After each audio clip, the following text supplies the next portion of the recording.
The security guards had their hands on her arms, escorting her out like she was some random trespasser. But she didn't fight. She didn't scream. She just smiled. A slow, knowing smile that made Rodriguez, the older security guy, pause for a split second. She leaned in slightly and whispered, "You've got exactly 2 minutes." Nobody understood what she meant, especially not Marcus Webb, the branch manager, who stood proudly near the main desk like he just won something. "That's what happens when people like you think they're above the rules," he said, loud enough for customers to hear. "This is a private institution, not a drop-in center." Phones were out, cameras rolling. A white teenager in a denim jacket muttered, "Damn, they really kicking her out like that?" while live streaming to his TikTok. The comment section exploded. She stood out, black, elegant, confident. Her navy blue blazer fit like it was tailored in New York. Her watch alone could cover rent in half the zip codes around here, but all they saw was her skin. "You don't belong here," Webb said, folding his arms. "This bank serves real clients." She tilted her head slightly. Still calm, still silent. Customers shifted uncomfortably. A Latina mom with a toddler whispered to her husband. She didn't even raise her voice. The husband replied, "Yeah, but he's acting like she tried to rob the place." A few people in line stopped pretending not to watch. The marble floors, the cold fluorescent lights, the tension, it all felt unreal. Then she glanced at her watch. Rodriguez looked at her again. Something in his gut told him this wasn't just some angry customer causing drama. She turned her gaze to Webb and said clearly, "You now have 1 minute and 30 seconds. Webb scoffed. "To do what? Get arrested?" She didn't respond. She just looked around the room as if she already knew what was coming. And so did the crowd. No one had any idea who she really was, but something told them. They were about to find out. 2 hours earlier, the same woman had stepped through the revolving doors of Metropolitan Trust Bank like she'd done it 100 times. Confident, silent, unbothered by the stares. Her heels clicked softly against the marble. She carried a slim black leather briefcase and wore a Cartier on her wrist. Not flashy, just the kind of wealth that doesn't need to explain itself. Marcus Webb barely looked up from his computer. 28, fresh MBA from a mid-tier school, and 3 months into his first management role. When he saw her, he didn't see power. He saw a black woman alone. "Can I help you?" he asked flatly, not moving from behind his desk. "I'm here for some internal documentation review," she replied, polite but firm. He raised an eyebrow. "Do you have an appointment?" "No." "Then I'm going to have to ask you to leave. We don't just hand documents to walk-ins." Her expression didn't change. "It's regarding portfolio compliance. I believe you'll want to double-check that." "Ma'am," he said louder, "this is a secure financial environment. You can't just walk in here demanding things." A couple of tellers glanced up. One of them, Lisa Chen, hesitated, but didn't speak.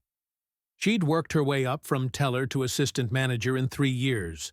Webb was her boss. "You need to leave," he added, now annoyed. Still, she didn't argue. Instead, she placed her briefcase gently on the edge of his desk, opened it slowly, and then stopped, as if reconsidering. She looked him straight in the eyes and said, "You're making a mistake you won't forget." Webb leaned back, smirking. "I think I'll survive." She gave him one last look before turning away. Calm. Controlled. That's when he made the call to security. As she stood surrounded by security and the stares of half the lobby, she slowly reached into her purse. Not fast, not tense, just calm, deliberate movement. Webb raised his hand. "Don't try anything dramatic, ma'am. You've already pushed far enough." She ignored him. The phone she pulled out was sleek, black, and embossed with discreet gold initials. AR. One tap, then another. The crowd watched as she lifted it to her ear and said just 3 words, softly. "Code 7. Downtown." There was a pause. Then she hung up. No explanation. No drama. Webb laughed. "That's your plan? Some secret code? Let me guess. FBI's on the way?" A ripple of nervous chuckles moved through the staff, but not the customers. They were filming now, serious, eyes locked. Rodriguez, the older security guard, shifted uncomfortably. She hadn't shouted. She hadn't resisted. In fact, nothing about her felt unstable. He'd seen all kinds in 15 years. This wasn't that. Chen leaned toward Webb. "Maybe we should—" "No!" Webb snapped. "She's wasting everyone's time. You think she's somebody just because she carries herself like that?" He turned to her. "You've got 1 minute left. Better make it count." The woman looked at the lobby clock. She didn't speak, didn't move, just watched the seconds tick away. Someone in the back whispered, "Why does she look like she's waiting for something?"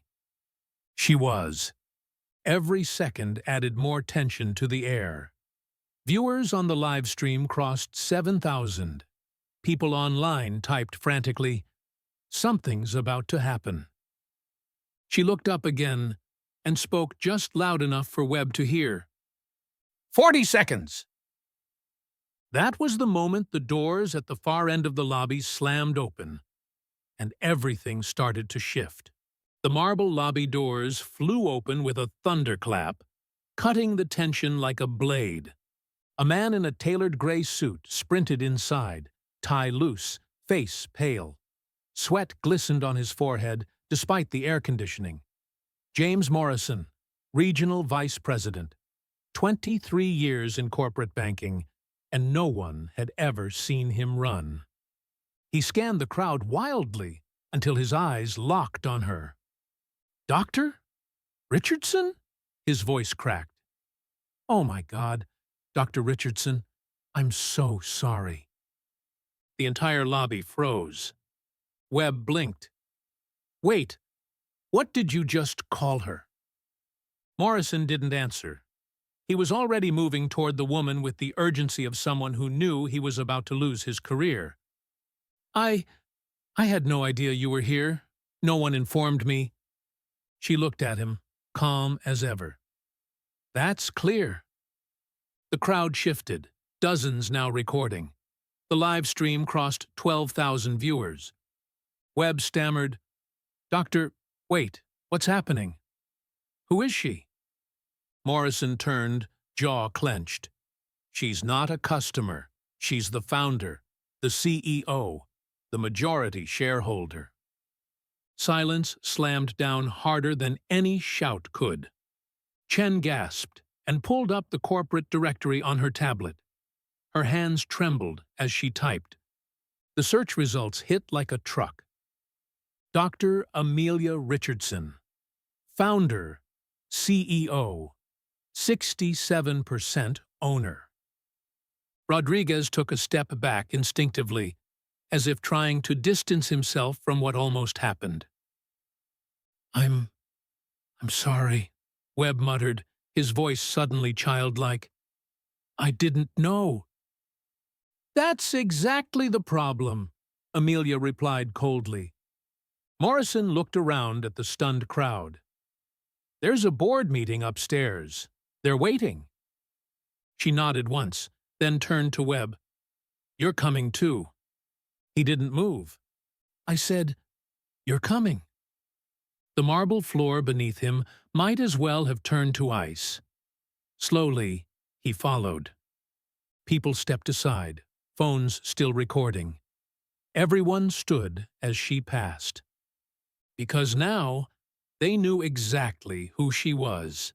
The elevator doors opened to a floor bathed in soft golden light, lined with floor-to-ceiling windows overlooking the city skyline. Metropolitan Trust's executive level, where real decisions were made. Amelia stepped out first. Morrison followed silently, Webb dragging behind like a man walking to his own sentencing. Chen clutched her tablet like it was a shield. Inside the glass-walled boardroom, 12 senior executives sat around a polished mahogany table, reviewing quarterly reports. Conversations halted the moment Amelia entered. Chairman Robert Sterling looked up, brows furrowing. "James, is everything all right?" Morrison straightened. "We have a Code 7 situation." The room went still. Sterling's eyes shifted to Amelia. "Amelia, what's happening?" She didn't sit. She placed her briefcase on the table, opened it, and pulled out a tablet. With a single swipe, she connected it to the screen on the wall. The lobby footage played instantly. Everyone watched Webb's voice fill the room. "People like you don't belong here." Board member David Chen visibly winced. One leaned back slowly, shaking her head. Amelia's voice was calm. This was live-streamed to over 50,000 viewers. It's still climbing.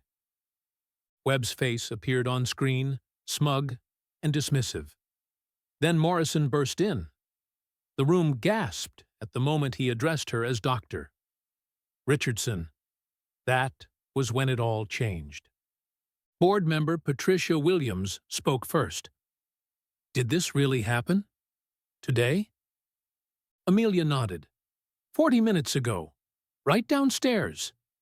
Sterling's jaw tightened. "Mr. Webb? Anything to say?"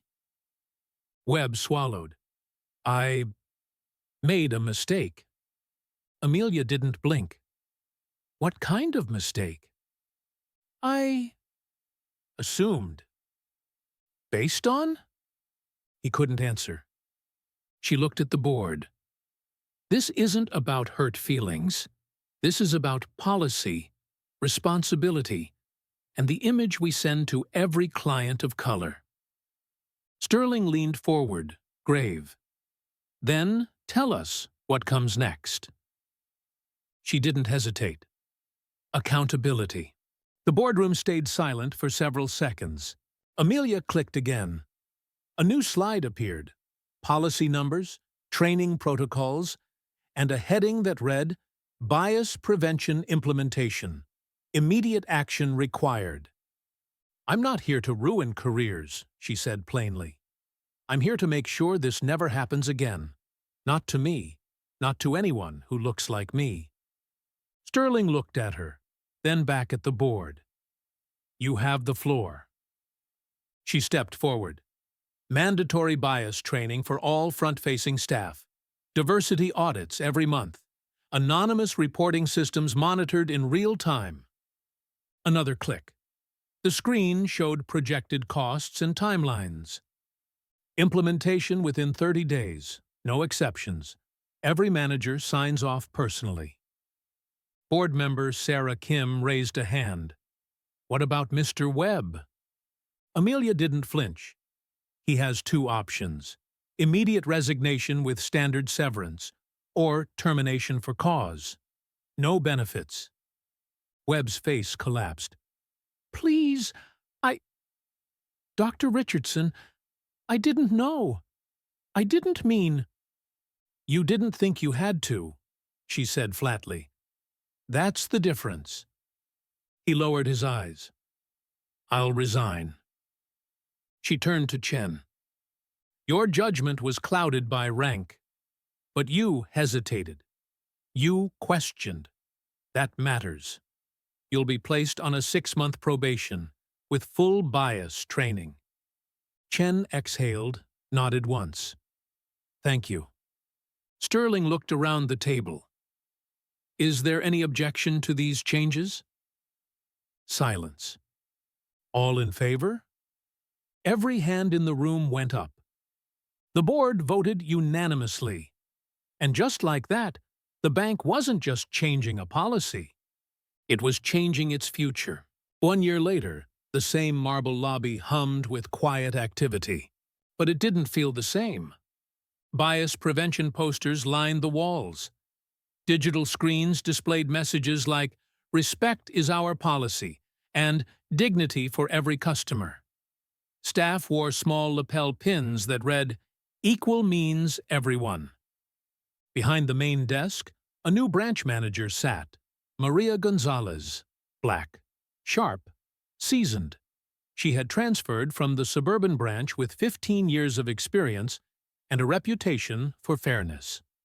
Lisa Chen, now a senior compliance officer, approached her desk. "Monthly audit numbers," she said, handing over a folder. "Complaint reports down 63%. Minority account openings up 31. Gonzalez nodded. "Any red flags?" "None." System flagged 2 interactions, but both resolved before escalation. Protocols held. Rodriguez stood near the entrance, now head of security training. He greeted a customer with a smile and held the door open. Every corner of the space felt different, like it remembered what had happened here, and made a choice not to let it happen again. Near the center of the lobby, Amelia stood quietly. No cameras, no spotlight, just her presence. A few staff glanced over. One whispered, "That's her." But no one stared. No one filmed. They just nodded with quiet respect. She looked around once, then stepped out into the sunlight. Outside, the city moved on like it always did. But inside that building, everything had changed. Because sometimes, the most powerful transformation doesn't come from noise. It comes from what's left behind when the noise fades. And this time, the silence was earned.